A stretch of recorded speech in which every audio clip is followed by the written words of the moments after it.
है। आप रिकॉर्ड उठा करके देखिए, समाजवादियों को सबसे ज्यादा महाकुंभ कराने का अनुभव है। आप रिजल्ट उठा करके देखिए, पिछला 2012 वाला श्रद्धेय नेताजी, उससे पहले नेताजी कराते थे और अखिलेश यादव जी के नेतृत्व में महाकुंभ हुआ। इतना शानदार महाकुंभ हुआ। आप बताइए, किसी बाबा आज बताइए, आज पहला स्नान हो चुका पौषपुर में। आप घूम जाइए, जाकर देखिए, अभी भी लोग टेंट नहीं लगा पाए, अभी भी लोग पंडाल नहीं लगा पाए। आप बताइए, पहला स्नान शुरू हो गया, कल्पा से स्टार्ट हो गया, लेकिन इनके पास व्यवसाय नहीं है। तो ये देखिए, अनुभव सिर्फ समाजवादियों के पास है। इतना शानदार संवाद होता था, साधु संतों के बीच में सीधा संवाद करते थे नेताजी, आदरणीय अखिलेश यादव जी। तो लगातार उसमें कोई कम्युनिकेशन गैप नहीं था। लेकिन ये सिर्फ तानाशाही के दम पर मेला चलाना चाहते हैं और तानाशाही एकदम किसी दुकानदारों को नहीं लगाने दे रहे हैं। आप बताइए, देखिए, मेले में सिर्फ गंगा स्नान करने के लिए लोग नहीं आते हैं। अरे भाई, मेले में लोग आते हैं, यहाँ पे प्रदर्शनी भी, झूला झूलने भी आते हैं लोग। शहर का मेला आता है, लोग कुछ खरीदारी करते हैं, महिलाएं आती हैं, सिंदूर चूड़ी और सब अपना बिंदी लेकर के यहाँ से आती हैं। नेताजी अमर रहे, अमर रहे, अमर रहे। जय हिंद। आप देख रहे हैं प्रचंड भारत न्यूज। महामाघ मेला प्रयागराज 2026 का जब आयोजन हो चुका है और ये कार्यक्रम जोर शोर से चल रहा है, इसी बीच में पिछले साल जब महाकुंभ लगा था, उस समय उत्तर प्रदेश के पूर्व मुख्यमंत्री श्रद्धेय मुलायम सिंह यादव और भारत के पूर्व रक्षा मंत्री की प्रतिमा, ये वही जगह है जहां पर कि ये राधा रानी का ये प्रतिमा लगाई गई है और यहाँ पर पिछले साल मुलायम सिंह जी की मूर्ति लगाई गई थी।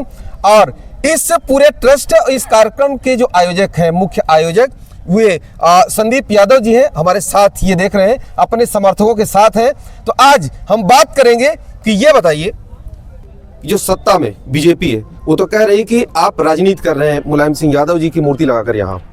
देखिए, ये संगम के रेती पर जो सबसे बड़ा, विश्व का सबसे बड़ा मेला 2025 में अभी लगा था जी, तो उसमें पिछली बार भी हम लोगों ने श्रद्धेय नेताजी की प्रतिमा यहाँ पर लगाई थी और श्रद्धेय नेताजी के नाम पे हमारा शिविर है। देखिए, भारतीय जनता पार्टी की आंखों में श्रद्धेय नेताजी खटक रहे थे। पिछली बार लाखों लोगों की भीड़ यहाँ पर आई थी। आप सभी लोग यहाँ पर आए थे, पूरी देश की मीडिया यहाँ पर थी और लोग थे यहाँ पर, करोड़ों श्रद्धालु यहाँ पर गंगा स्नान करने के लिए आए। बहुत बड़ी बड़ी घटनाएं हुई, जिस तरीके से पूरी तरीके से फेल भारतीय जनता पार्टी। तो भारतीय जनता पार्टी को डर कहीं ना कहीं है कि पिछले दलितों के जो मसीहा है श्रद्धेय नेताजी, ये कहीं ना कहीं नहीं चाहती कि श्रद्धेय नेताजी यहाँ पर संगम की रेती पर प्रतिमा लगाई जाए। और भारतीय जनता पार्टी को कहीं ना कहीं ये गुमान है, ये अपनी रजिस्ट्री समझते हैं मेले को। देखिए, ऐसा नहीं है। संदीप यादव, हम लोग हमसे ये लोग सोचते हैं कि हम जो है इन लोगों को, समाजवादियों को यहाँ पर ना आने दें। देखिए, पिछली बार आपने देखा होगा कि हम लोग यहाँ पर गाय भी रखे थे और हमारी गाय ने बच्चिया को जन्म दिया। आप ये बताइए, जैसे भारतीय जनता पार्टी गाय, गोबर और गंगा की बात तो करती है, लेकिन इनके यहाँ भारतीय जनता पार्टी का शिविर लगा था, एक गाय आप बता दीजिए किसी के यहाँ हो रही हो। कोई गाय नहीं रखा था। ये गाय की ना तो नस्ल के बारे में जानते हैं, ना तो गाय के बारे में जानते हैं, सिर्फ गाय गोबर की बात करते हैं। इनको कुछ नहीं आता जाता। तो ये देखिए, इनको कहीं ना कहीं चिढ़ाने का, हम लोग हजारों लीटर दूध प्रतिदिन यहाँ पर पिलाया करते थे। श्रद्धेय नेताजी के प्रति जो हम लोगों की आस्था है और श्रद्धेय नेताजी का विचार आज भी जिंदा है। श्रद्धेय नेताजी हमारे बीच में नहीं है, लेकिन उनके विचार आज भी जो जिंदा है, उनके बताए हुए रास्ते पर देखकर चलने के लिए कैसे लोगों की हम लोग मदद किया जाए और कैसे गरीबों लोगों की, यहाँ पे लोगों के पास कम्बल नहीं हुआ करते थे, लोगों के पास समस्याएं थी सोने के लिए, तो हम लोग लगातार उनको कम्बल वितरण से लेकर के उनके खाने के, रहने की पूरी व्यवस्थाएं यहाँ पर हम लोग कराते थे। इसी को लेकर के भारतीय जनता पार्टी के पेट में दर्द है। तो ये बताइए, क्या ऐसा तो नहीं, हालांकि ये हमने बीजेपी की तरफ से नहीं सुना, ये सवाल मेरा है आपसे, कि यहाँ संगम की रेती से नेताजी की प्रतिमा लगा करके 2027 का तीर साधना तो नहीं है ये?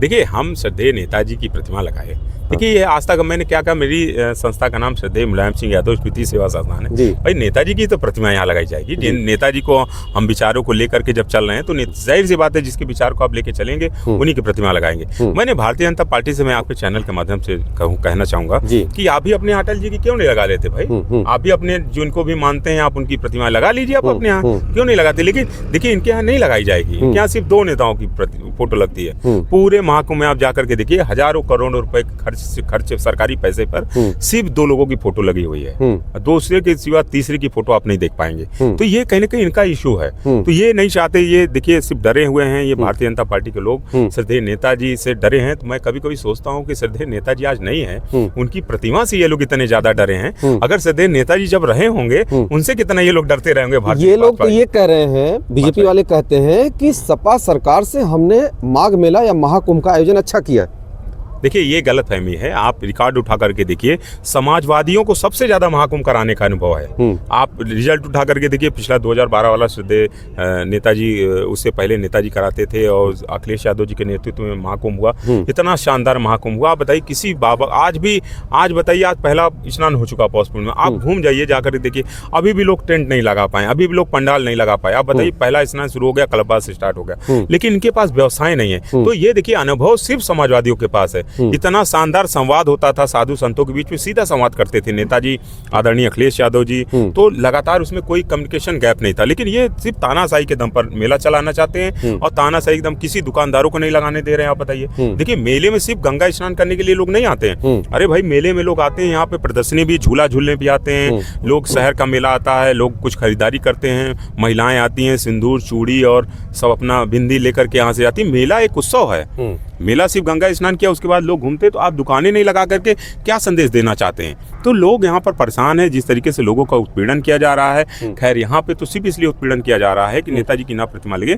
सदैव नेताजी से बड़ा सामाजिक संत कोई नहीं हो सकता। आपके कहने का मतलब जो ये संगम है, ये संगम यहाँ पर जो आए हुए श्रद्धालु के साथ साथ जो दुकानदार, साधु, संत, सबको मिलाकर के ये संगम है। आप यही कहना चाह रहे हैं? अब आप ये कहना चाह रहे हैं कि जो साधु संत लोग जो आंदोलन या प्रोटेस्ट कर रहे थे कि हमें जमीन नहीं मिल रही, आप उसकी बात कर रहे हैं। अच्छा, अब अगला सवाल, 2027 कैसा रहेगा? देखिए हम संगम की रेती पर हैं। हाँ। और निश्चित रूप से आपको ये बता दें कि 2027 से जो हमारे पिछड़े दलितों के मसीहा श्रद्धेय नेताजी का जो अपमान किया गया है, उस अपमान को हमारा पीडीए समाज नहीं भूल पाएगा। और 2027 में इनकी ताबूत में आखिरी कील ठोकने का काम करेगा। ये लोग नहीं आ पाए। देखिए हम लोग यहाँ पर तीनों नदियाँ मिलती हैं जहाँ पर आप मौजूद हैं। यहाँ त्रिवेणी का संगम है यहाँ पर। आप ये बताइए, हम लोग जोड़ने की बात करते हैं, हम लोग अलग होने की नहीं बात करते हैं। लेकिन भारतीय जनता पार्टी नफरत पैदा करने की बात करती, कहते हैं हम मुसलमान नहीं आएंगे, सबसे पहला वो कर देते। जितने भी लोग आप देखिए टीन लगे हुए हैं, ये सिर्फ मुस्लिम भाई लोग, बड़े बड़े जो लोगों के गेट आप देख रहे हैं नक्काशीदार। पिछली बार महाकुंभ में बड़े बड़े महात्माओं ने, बड़े बड़े बाबाओं ने अपने यहाँ शिविर में जो काम कराया उसमें मुस्लिम समाज के भी लोग थे। लेकिन ये इस तरीके से बयान दे करके सिर्फ हिंदू मुसलमान, गाय गोबर, लोगों को बांट करके राजनीति करके तुष्टिकरण की राजनीति करना चाहते हैं, तो ये इसमें सफल नहीं हो पाएंगे। एक बार तो आप सफल हो गए, लेकिन बार बार नहीं सफल हो पाएंगे जी। अच्छा ये बताइए कि बीजेपी जो है ये कहती है कि जो समाजवादी पार्टी है, बीजेपी कहती है कि हमारा वन डिस्ट्रिक्ट वन प्रोडक्ट है, और सपा वाले जो है वो वन माफिया वन डिस्ट्रिक्ट है। ऐसा अब देखिए ऐसी बात करेंगे तो मैं भी तो माफिया ही, मुझे बना दिया ना भाजपा वालों ने। अब मुझे तो बड़ा गुंडा बना दिया भाई। अब मैं उसको बार बार नोटिस को पढ़ रहा हूँ तो हमें भी बड़ी हंसी आ रही है उसको पढ़ करके। मैं तो इतना बड़ा गुंडा हूँ कि मेरे खिलाफ तो कोई एप्लीकेशन ही देने नहीं जाता। आप बताइए, आपके घर पर गुंडा एक्ट का नोटिस चस्पा की गई? अब ये जान लीजिए कि कल मैं कुछ दिनों से थोड़ा सा इधर उधर मैं था। कल मैं गया, मेरी बेटी ये पूछ रही थी कि पापा आप जो है कितने बड़े गुंडे हैं बताइए। मेरी बेटी कह रही कि एप्लीकेशन में जो लिख दिया, बताइए बच्चों के प्रभाव क्या पड़ रहा है। हमारी बेटियां कह रही कि पापा फेसबुक में देखे कि आप ये बताइए आपको पुलिस इतना क्यों परेशान कर रही है, पुलिस क्यों पीछा कर रही है आपका, पुलिस घर पे क्यों आई थी, ये इसका जवाब क्या है बताइए। तो ये कौन सी संस्कृति लेकर के जा रहे हैं आप? मेरे बारे में पता करिए ना। पूरा इलाहाबाद कह रहा है, चीख चीख करके चिल्ला रहा है। बताइए अधिवक्ता समाज के सभी लोग हमारे बीच में देखिए हैं। अब पूरा इलाहाबाद में हर वर्ग हर जाति के लोग कह रहे हैं कि संदीप यादव गुंडा नहीं है। हाँ, जब अगर किसी के घर पे अन्याय अत्याचार होता है, गरीबों के घर पे बुलडोजर चलता है, तब संदीप यादव सीना तान के सबसे आगे खड़ा होता है। ये सरकार को कहीं ना कहीं नागवार गुजर रहा है कि संदीप यादव कैसे लोगों के लिए मदद करने आता है। जब लोगों फुटपाथ पे लोगों की सड़कों पर चाय की दुकानें हटाई जाती हैं, ठेलिया खुमचा वालों को हटाया जाता है, तब संदीप यादव सबसे आगे खड़ा होता है। तो मैंने अभी सिविल लाइन्स में लोगों के घरों को बचाया है, बुलडोजर चल रहा था। तो ये कहीं ना कहीं भारतीय जनता पार्टी को इसमें भी दर्द हो रहा है, इसमें भी दिक्कत है। तो ये साफ साफ उसमें लिख रहे हैं मेरे खिलाफ कोई आपराधिक मुकदमा नहीं, तो कह रहे हैं कि इसके खिलाफ कोई मुकदमा लिखाने की हिम्मत नहीं जुटाता, एप्लीकेशन तक नहीं। अरे भाई आज फेसबुक का जमाना है, आज ट्विटर का जमाना है, आज हमारी टेक्नोलॉजी इतनी हाई हो गई है। 156 से कोई मुकदमा करा देगा। पढ़े लिखे लोग हैं। इलाहाबाद बौद्धिक धरती है। इलाहाबाद शहर उत्तरी विधानसभा जहां हम रहते हैं, ये एशिया की सबसे पढ़ी लिखी विधानसभा है। तो आप ये बताइए ऐसा संभव है? ये संभव ही नहीं है। तो ये बिल्कुल भी कोई पचाने वाली बात नहीं है। ये तो कोई किसी के गले से उतर नहीं रही है बात। चलिए आप सब भी कमेंट करके इस पूरी बातचीत के बारे में, संघर्ष जिंदाबाद, तो आप सब भी कमेंट करके अपनी राय जरूर दीजिएगा। जय हिंद।